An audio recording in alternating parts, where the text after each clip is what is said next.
ফলের রাজা বলা হয় মূলত আমকে। আর আপনি যদি এই ফলের রাজা আম খেতে চান তাহলে অবশ্যই আপনাকে আসতে হবে নওগাঁ জেলাতে, কারণ রাজশাহী বিভাগের মধ্যে নওগাঁ জেলার আম এখন বিখ্যাত। কারণ নওগাঁ জেলার আম অত্যন্ত সুন্দর, অত্যন্ত চমৎকার এবং অত্যন্ত বিখ্যাত রয়েছে। কেননা বিগত কয়েক বছর থেকে নওগাঁ জেলাতে আম উৎপাদনের চাহিদা অনেক বৃদ্ধি পেয়েছে। শুধু বাংলাদেশেই না, আমাদের এই নওগাঁ জেলার আম এখন বিদেশেও এক্সপোর্ট করা হচ্ছে। আর আজকে আমি আমাদের সবচেয়ে যেটা বড় আম বাগান রয়েছে, অর্থাৎ আমরুপালি আমের বাগান, সেই আমের বাগানটি আপনাদেরকে পই পই করে ঘুরে ঘুরে দেখাবো। আর আমের বাজারের মধ্যে কিন্তু আমরুপালি আমের চাহিদা অনেক বেশি। এই বাগানের প্রকৃত মালিক আমরা হলেও কিন্তু আমের মালিক কিন্তু আমরা না, কারণ এই আমের বাগানটি 3 বছরের জন্য লিজ দেওয়া হয়েছে, অর্থাৎ বিক্রি করা হয়েছে। 3 বছর পর আবার আমরা আমাদের আম বাগানটি ফেরত পাবো, তারপর আবারও আম বাগানটি নিলামে তুলে আবারও 3 বছরের জন্য কারো কাছে বিক্রি করে দিতে হবে। আর আপনারা যারা আম খেতে ভালোবাসেন অথবা আমের গাছ লাগাতে ভালোবাসেন, তারা কিন্তু বাড়ির ছাদে এই আমরুপালি আমের গাছটি রোপণ করতে পারেন বা লাগাতে পারেন। সবচেয়ে মজার বিষয় কি জানেন, আমরুপালি আমের গাছ কিন্তু বেশি বড় হয় না, অর্থাৎ ছোটবেলা থেকেই কিন্তু আম ধরা শুরু হয়ে যায়। তাই এই আম গাছটি আপনারা টবে করে কিন্তু বাড়ির ছাদে লাগাতে পারেন। আপনাদেরকে আরেকটা তথ্য দিয়ে থাকি, সেটা হচ্ছে আমরুপালি আমের মধ্যে কিন্তু 2 ক্যাটাগরির আম পাওয়া যায়। একটা হচ্ছে রূপালি আর একটা হচ্ছে রূপালি 10।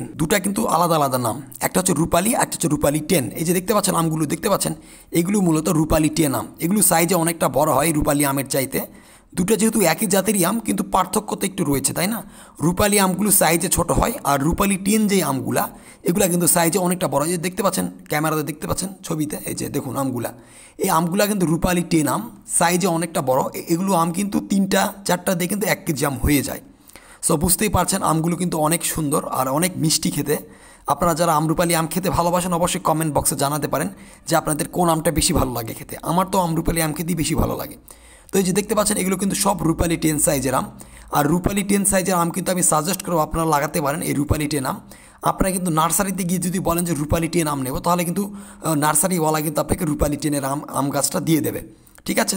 তো আপনারা যদি বাড়ির ছাদে আম গাছ লাগান তাহলে রূপালি 10-এর আমটা নিতে পারেন, আমি সাজেস্ট করব। কারণ রূপালি আমের 10টার সাইজটা একটু বড় হয় এবং খেতেও অনেক ভালো। দুটো একই জাতেরই আম, একই রকম মিষ্টি, কিন্তু একটা সাইজে ছোট, একটা হচ্ছে সাইজে বড়, এটাই, অন্য কোনো পার্থক্য নাই। তবে দুটো আমই খেতে বেশি ভালো। তবে আপনারা সাইজ অনুযায়ী আম নিতে পারেন, একটা ছোট আম একটা বড় আম।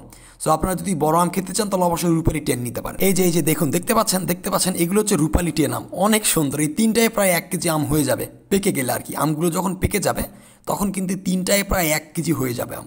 সো বুঝতেই পারছেন, এই যে দেখুন রূপালি 10-এর সাইজগুলো কেমন দেখতে পাচ্ছেন, অনেক সুন্দর, আকর্ষণীয় কিন্তু লাগছে দেখতে রূপালি 10।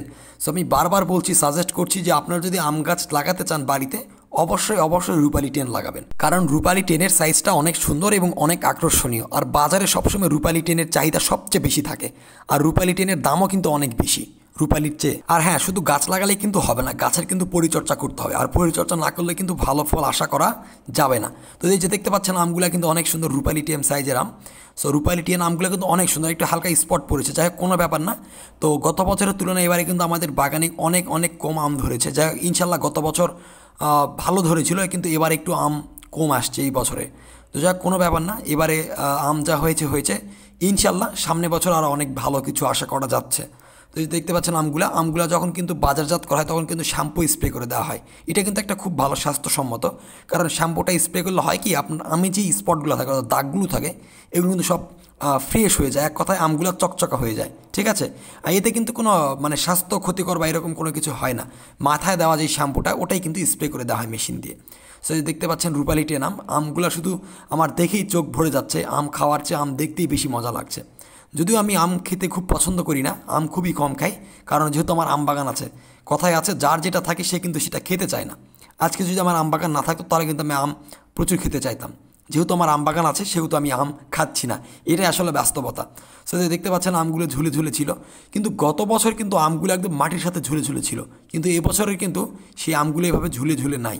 যাই হোক কোনো একটা হয়তো কারণে আমগুলোতে একটু আম গাছে একটু হয়তো পরিচর্যা কম হয়েছে, কোনো ব্যাপার না। ইনশাল্লাহ সামনে বছর আরও ভালো কিছু আশা করা যাচ্ছে। এই গাছগুলো দিয়ে আম ধরবি। গত বছর কিন্তু আমগুলো নাকি ধরে শুয়ে পড়ছিল, এই বছর কিন্তু দাম পায়নি, আম হয় নাই। তাই তো মজার বিষয় কি জানেন, মার্কেটে অন্যান্য আমের চাইতে এই আমের দামটা কিন্তু সবচেয়ে বেশি এবং সবচেয়ে চাহিদাপূর্ণ এই আম। এই আমের চাহিদা প্রচুর বেশি। এই আম বাজারে নিয়ে গেলে বিক্রি হয়ে যায় সঙ্গে সঙ্গে। কারণ এই আম যারা খেয়েছে তারাই বুঝতে পারেন বা তারাই জানে যে আমের স্বাদ কেমন আর এই আম খেতেই বা কেমন লাগে। সো যারা খেয়েছেন তারা তা বুঝতেই পারছেন আমগুলো কেমন খেতে। সো আশা করছি অনেক অনেক ভালো এবং অনেক রসালো আম। এই আমগুলোতে কোনো আঁশ থাকে না, একদম আঁশ মুক্ত আম। এই জন্য আমগুলো কিন্তু সবাই খেতে পছন্দ করে। আর রূপালীগুলো আম কিন্তু দেখতেও যেমন সুন্দর, খেতেও তেমন সুস্বাদু, চমৎকার। রূপালী আমার সাইজ এরকম হয় কোনো দিন? কি এটা সাইজ? সুন্দর আছে আমগুলো। এটা একটা কালার আছে, সাইজই আলাদা। এটা তো আরো আম বাজারে যে আম সর্বোচ্চ নয় বিক্রি হবে। এর থেকে একটু বড় বড় রূপালী টেন যেটা সেটা। এই যে কই রূপালী টেন কই? এই যে আমের কালারটা আসছে খুব ভালো, সর্বোচ্চ দামে বিক্রি হবে এটা। যেই কয়টায় আম ধরছে একেবারে অস্থির অস্থির আম। এই যে সামনে বাড়ছে লিল্টু মেয়েটি এত পরিমাণ আম ধরবে, আগা বের হয়নি, আগা কাটা দিছিল কিন্তু সব কাটা আগা।